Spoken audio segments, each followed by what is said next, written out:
আপনার জন্য এবারের প্রশ্ন, আল্লাহু আকবার। কোন অবস্থায় বান্দা আল্লাহর সবচেয়ে নিকটবর্তী হয়?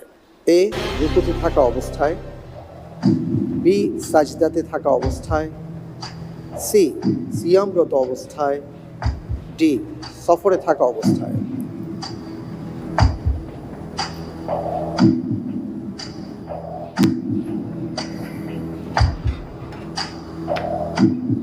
আলহামদুলিল্লাহ, আমি এখান থেকে উত্তর হিসেবে বেছে নিচ্ছি বি, সাজদাতে থাকা অবস্থায়।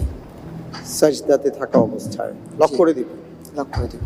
ফ্রিজ করে দেওয়া হোক। বি, সাজদাতে থাকা অবস্থায় বান্দা আল্লাহর সবচেয়ে নিকটবর্তী হয়। আপনি যে উত্তরটি দিয়েছেন, আপনার উত্তরটি সঠিক উত্তর। আলহামদুলিল্লাহ।